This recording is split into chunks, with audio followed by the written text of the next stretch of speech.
developed by Brunner, Austin and Woodrow in their book A Study of Thinking.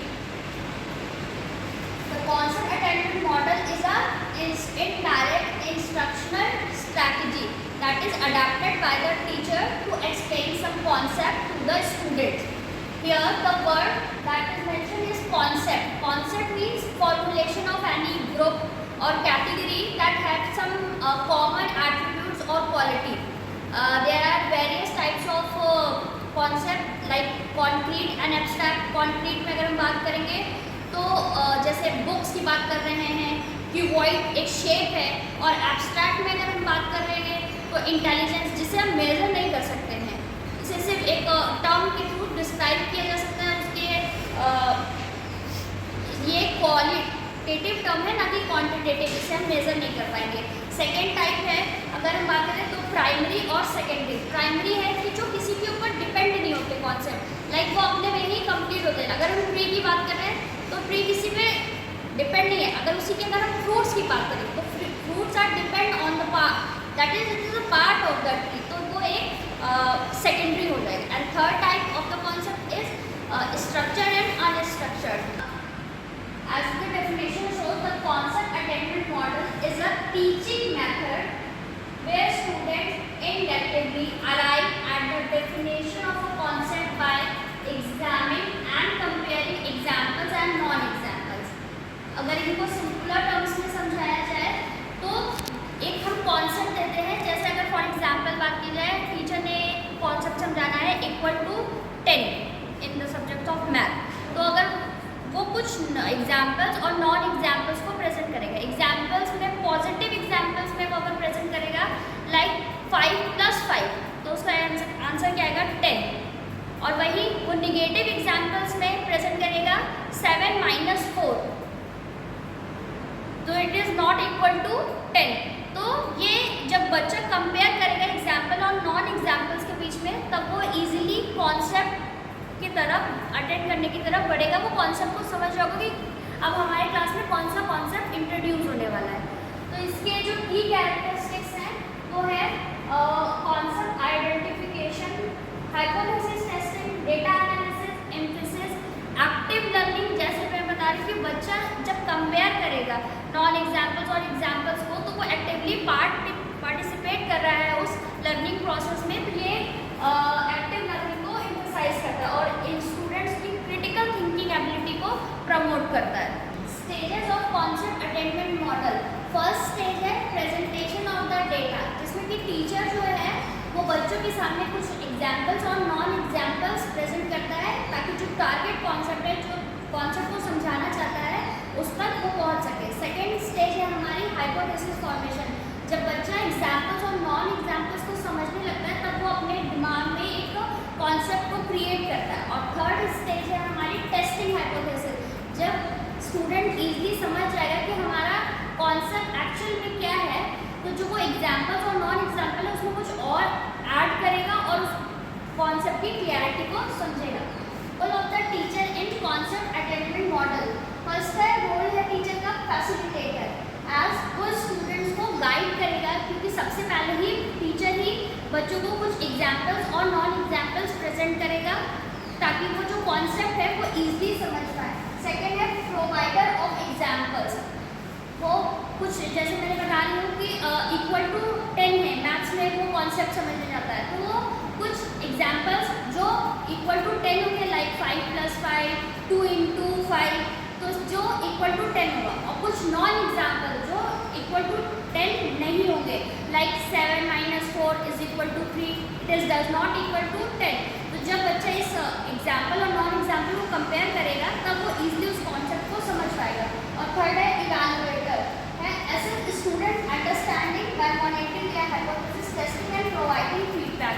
जब बच्चा खुद से examples और नॉन एग्जाम्पल को और ऐड करेगा और कंपेयर करके कॉन्सेप्ट को समझेगा, तब वहाँ रोल होगा टीचर का और एडिशनल फीडबैक प्रोवाइड करना, तो वो वहाँ इवैल्यूएटर का काम कर रहा होगा। नेक्स्ट है benefits of concept attainment model in teacher education. First है एक्टिव एंगेजमेंट। इसमें सबसे पहले टीचर कुछ एग्जाम्पल्स नॉन एग्जाम्पल्स प्रोवाइड कर देगा, और जब एक कॉन्सेप्ट फॉर्मेशन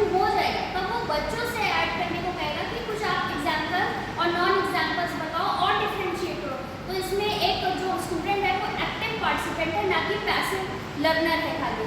सेकेंड है क्रिटिकल थिंकिंग को डेवलप कर रहा है, क्योंकि जब बच्चे को कॉन्सेप्ट समझ में आएगा, जब वो खुद से एग्जाम्पल्स को एक्सप्लोर करेगा, ऐड करेगा, तो जो उसकी थिंकिंग एबिलिटी है वो डेवलप होगी।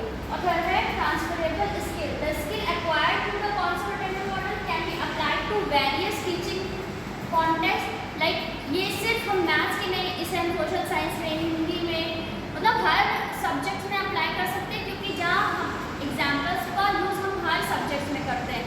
तो ये एक इंटरडिसिप्लिनरी अप्रोच की तरह भी है कि हम इससे कई सारे सब्जेक्ट्स को एक साथ भी समझ सकते हैं। Challenges in implementing concept attainment model है, ये एक टाइम कंजम्पशन प्रोसेस है, क्योंकि आप पहले से आपको इसमें काफ़ी कुछ प्रिपेयर करना पड़ता है। लाइक आपको पॉजिटिव एग्जाम्पल्स प्रिपेयर करके रखने होंगे, नॉन एग्जाम्पल्स प्रिपेयर करने होंगे, बच्चे की कितनी एबिलिटी है वो उस कॉन्सेप्ट को अटेंड कर सकता है, उस लेवल से आपको सारी प्रिपरेशन करनी होगी। तो एक टीचर के लिए बर्डन भी है और काफ़ी टाइम कंज्यूमिंग है। सेकेंड है स्टूडेंट रेडीनेस, क्योंकि हर स्टूडेंट ईजिली एग्जाम्पल्स और नॉन एग्जाम्पल्स के बीच में डिफ्रेंशिएट कर पाए, ये एक ईजी टास्क नहीं है। इसमें कुछ बच्चे जल्दी समझ जाएंगे, कुछ लेट में समझेंगे, तो जो एक बैलेंस है क्लास का वो बिगड़ सकता है। और लाइक है थर्ड है क्लासरूम मैनेजमेंट।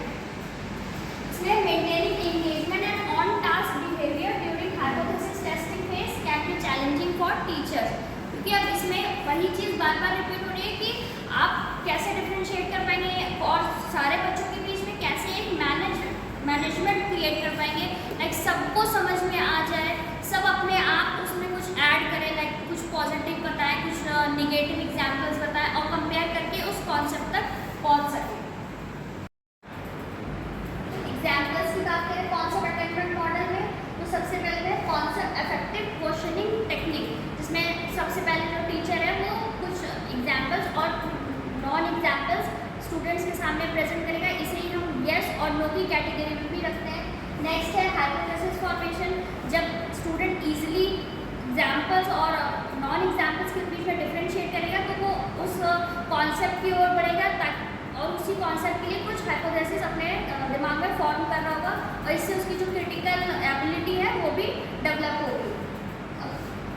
थर्ड है हाइपोथेसिस टेस्टिंग, जब वो हाइपोथेसिस फॉर्मेशन कर लेगा, यानी कि वो कॉन्सेप्ट को समझ लेगा, तब उसे टेस्ट करने के लिए वो उसमें जो टीचर्स ने एग्जाम्पल्स और नॉन एग्जाम्पल्स दिए उसमें अपनी तरफ से भी कुछ एग्जाम्पल्स और नॉन एग्जाम्पल्स ऐड करेगा, ताकि उसको जो हाइपोथेसिस बनाई है कॉन्सेप्ट के लिए उसकी प्रॉपर टेस्टिंग हो पाए।